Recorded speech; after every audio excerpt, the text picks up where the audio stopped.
All right, I don't know if this video will find you or not, so we'll see. You know, I like this stay in my lane demeanor, and I got a situation where I've got a restaurant owner who has this rental property, and they added on, he didn't, but they bought it and they added on this space, and it's not conditioned, and so he wants a unit put in, and I said no, but here I am. So it's just a small space. We're going to put in a 1.5-ton split unit in. So I had him have electricians pull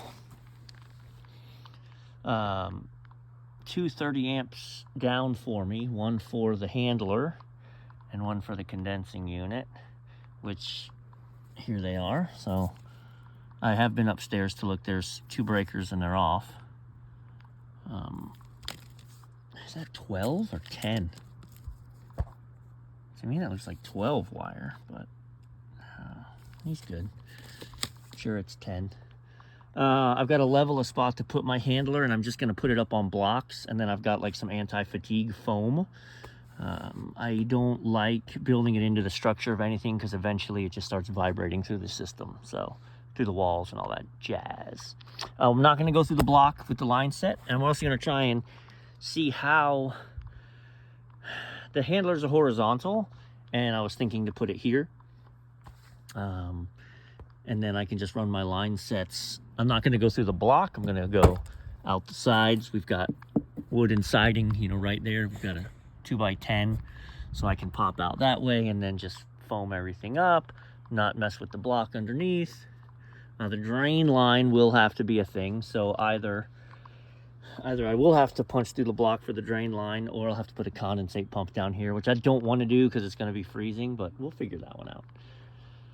All right, well, first things first, let me start leveling. We got to figure out where the physical equipment's going to sit, and then we'll take it from there. It's no small thing, these kind of jobs. There's like a ton. Yeah, anyway, when you're starting from scratch, there's a ton, right?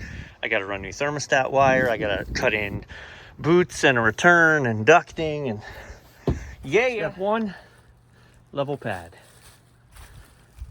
Both ways.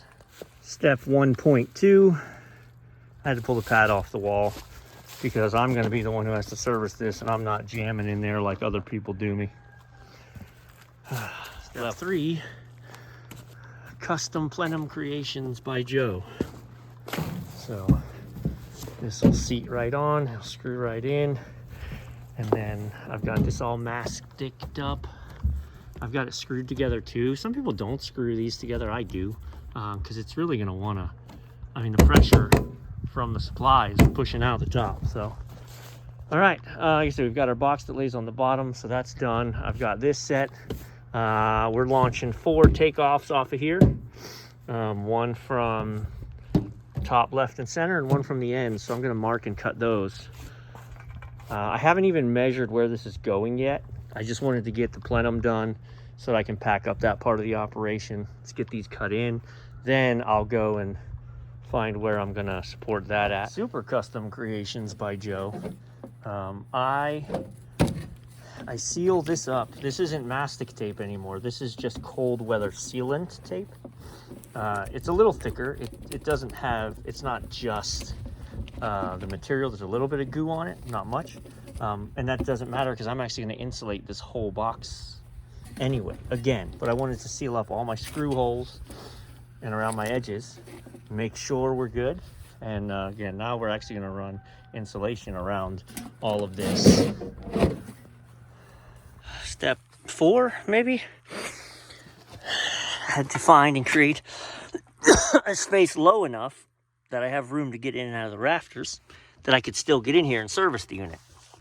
So bada bing, I've got 2 center blocks, and then I've got some sideways on the back to give it full support. And then I have a real thick foam that we put on curb adapters. And then I actually have a little piece of anti-fatigue mat. None of that is rottable. It won't rot away. But also, as there's any movement or vibration, nothing's going to transfer any sound into anything else. So all right, I'm going to go ahead, and now I know this is good and level, which I had to make sure it was level both this way and this way because our drain line's coming out here. And I'm hoping that what I'm actually going to do is just cut it over, back, and out that corner and not have to cut into the brick. I'll cut in a little nick in the corner of the door. I'll talk to the owner first and see. But, all right, let's bring down the plenums. All right, let's play catch up for a minute. So I got the disconnect in. Everything's still off at the breaker, but I also have it off there. I've got the whip ready to go in, but I'm not gonna finalize that until I braze in my line sets. In here, all right, we've got our unit insulated on this side. I haven't insulated the supply yet. I've got, so the electrician just ran this wire and left it in. I anticipated using watertight under here, but I mean, that's outdoor wire, so we're good. And I mounted this, I bought this switch and box this morning, and I swear that cover was black when I picked it up, but it's brown. Look how terrible. But again, power's off at the breaker, but I've got this here. Now it's a 30 amp. It is a 30 amp double pole, double throw switch. This unit does have heat strips, but they didn't have them. And I wanted to come get the whole unit set. So this is a house that's not occupied. It's gonna be a rental property. So I've got another couple days.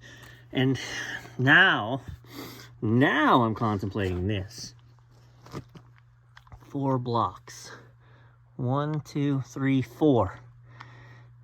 If I go through the block right there, I'm gonna pop out right at my unit, and literally I can take my line sets and just bring them, you know, up and over, out the block.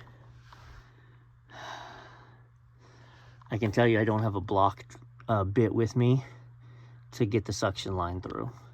So now my brain starts going, huh, all right, do we do everything else that we can, not hit the line sets?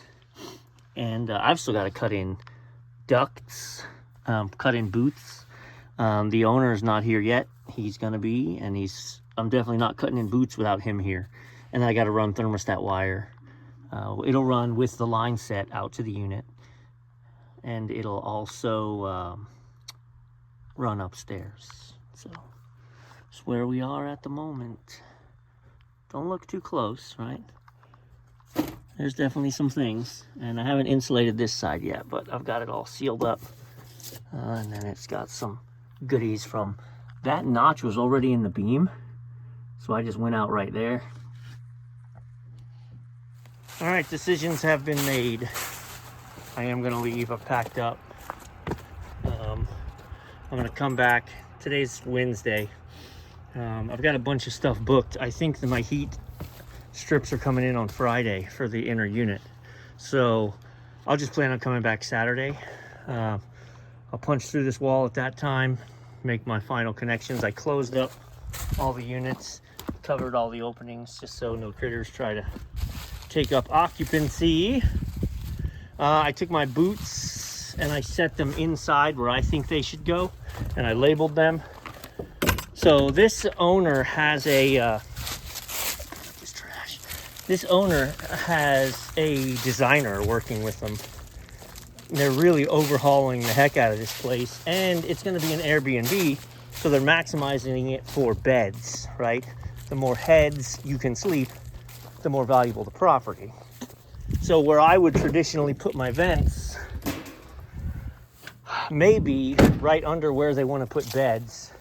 So I am not going to go cutting into the floor until I get word with them. But I'm in SOS mode out here. I am in the middle of the nowhere North Georgia mountains.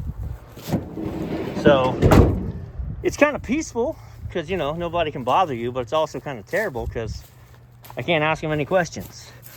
And he said he would be here. It's almost 3 o'clock, so that's going to be it for me today. I'm not going to post half of the project, I don't think. Or maybe I will. I don't know. Because the problem is if I post what I've done already, you guys are gonna point out all sorts of stuff I'm supposed to change, and then I'm gonna have to change it when I come back in a few days.